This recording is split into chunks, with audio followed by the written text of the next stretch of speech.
WiLLo, I'm here to yap. What's going on? WiLLo Davis. I'm here to join the yapping about the Switch 2 crew here on YouTube. That sounds way cooler than the stuff that I actually end up making for a living. So hey, if you want to support that idea, go ahead and subscribe here to WiLLo Davis Games and all that. I want to know, how are you feeling about the game chat functionality on the Switch 2? Quick recap. There is a button located on the Switch 2 Joy-Con controller and also the Pro controller and probably any other controller they're going to make for this console. A C button, little tiny button underneath the home button. What does it stand for? What does it stand for? Everyone wanted to know leading up to this, after there's like some leaks of schematics or whatever. What does the C stand for? It stands for game chat. C is for game chat. Online, person-to-person connectivity, voice chatting with someone, video chatting with someone during a game, which is also going to have its own functionality within some games. You kind of stream your game to each other in a little party call thing like Discord, except it's all within Nintendo's infrastructure. We saw all about it if you watched the kind of Nintendo Direct talking about different features of the Switch 2. There's the whole treehouse thing that explains some more. Maybe you just read some other stuff about it in other places on the internet. But this Polygon article that went up this morning raises a couple of things that I hadn't really thought of, and probably a lot of people haven't. Like the idea that, of course, all of this functionality only exists if you have a Nintendo Switch Online subscription, NSO. There's a whole button on the controller that is only for people with the subscription. The article says, once the free period is over on March 31st, 2026, Game Chat and the C button that activates it will require a Nintendo Switch NSO membership. So the Switch 2 comes out June 5th, was it? And once you get it, they're giving everyone free access to the online services until March 31st, 2026, which would be the day marking the end of Nintendo's fiscal year. So I guess they get to start fresh in a new fiscal year, 2026, to see how much money they're making once they make the online a paid service. I mean, it's cool that they're offering it free for a while, but here's where it gets a little weird, a little tricky. The article says, so what happens if you aren't a subscriber and press the C button? Not much, Vice President of Player and Product Experience Bill Triton told Polygon in a recent interview.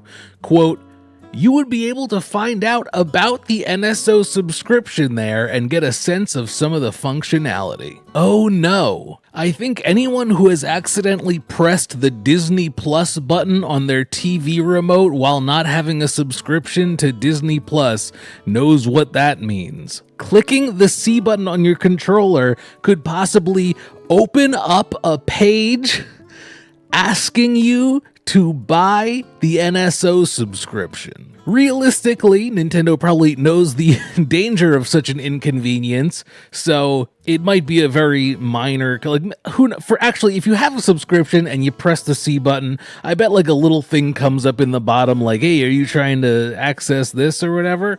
And you can like dismiss it real quick by just like hitting the button again or something. But I guess that's the best case scenario, huh? Unless there's like something in the settings to just like deactivate it. Cause like, I might be playing Mario Kart and accidentally hit that C button. And what's gonna happen? Like a pop-up? You trying to buy that NSO subscription yet or what, boy? Oh no. I don't know if I like the sound of that. I mean, I'm gonna have the subscription. Unless something crazy happens, like a massive price increase, like I currently have the expansion. But yeah, the vibes are off if a Nintendo controller has a button on it that's just like a premium feature. I'm not too worried about it. I have to imagine they would understand the seriousness of like this being some kind of inconvenience. It is an annoying bad vibes type of thing that's like pretty scary for something that people are looking forward to. And I know it's just kind of like an extra sensitive time when there's something about a game or a console coming out that people are really looking forward to. The slightest inconvenience can be very upsetting to a lot of people. Move my microphone stand out of the way. And listen, we've got the whole tariff issue, which probably warrants its own video that I can just complain about on there. Trump bad. Trump bad. I cannot stress that enough, okay? This is not a good situation. Okay, I mean, like, we're done talking about the tariffs. I'll make that a separate video if needed. This is a petty video about a button. What's the worst case scenario? I have to imagine it's probably not that bad. But I mean, unlikely scenario would be like, let's say you accidentally press the C button on your controller and it completely removes you from the game you're playing, like goes back to the home screen and then like opens up a separate application that has to then load and then like show you the different options for NSO subscriptions and like asks if you want to buy the camera too and stuff like that. That's probably like about as bad as that could get. I really don't think they would do that. It would have to be something where you could easily jump back in because, you know, disrupting someone's gameplay is probably the worst thing you can do in that situation. I'm trying to think, because, like, you know, you hit the home button, it takes you to the home screen, and then until you, like, you know, just jump back into the game, which is pretty easy. But I gotta say, in some intense moments, like especially if there's like a button mashing element to a game, I will totally throw myself out into the home screen by accident. Maybe that's a me problem. Or you know what, like if I'm like holding like the Pro Controller or whatever, like sometimes I'm like going to like reach for one of the buttons in the middle, like plus or minus, even though they're on the top, I just forget or whatever, and like reach down and hit something and it's the home button, or to take a screenshot by accident. I feel like it accidentally takes screenshots and videos a lot if I'm holding the Switch portably, because like, you know, you're like, if you go to like pick it up or like hold it with one hand because you gotta go grab something, you just hit a button by accident.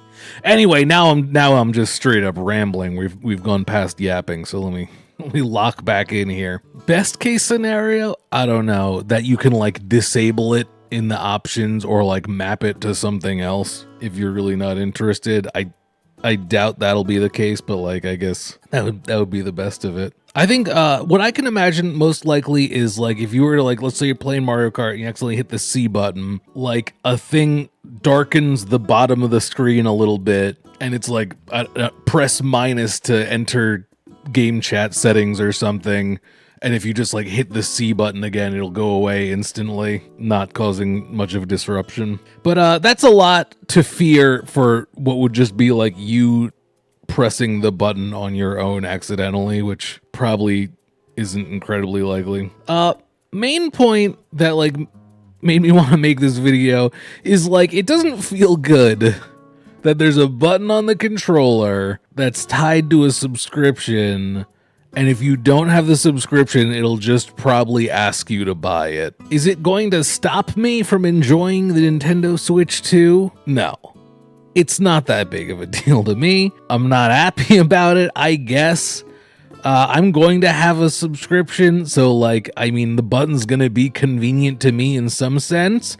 I highly doubt I'm going to be regularly using the Nintendo Switch's infrastructure to do voice chat stuff. I would most likely just get on a Discord call to play with people. That just makes the most sense. It seems like it'll be fine. But this is definitely a ridiculous enough concept that it warranted complaining on a video about. But you know what's really stupid is that like instruction manual tech demo program being a paid thing. Like that doesn't come with the console. Like, oh, learn how to use the controllers and all of its different functionality and play these little mini games. If you're gonna buy it, no, dude. Anyway, do you want me to yap more about the Switch 2? If you say no, I might do it anyway, but this is me asking you to comment on the video. Thanks so much for watching. I've got other videos complaining about gaming stuff on here. If you can sift through the gameplay VODs, man, I should probably do something about that. Well, see you for the next one. Bye-bye.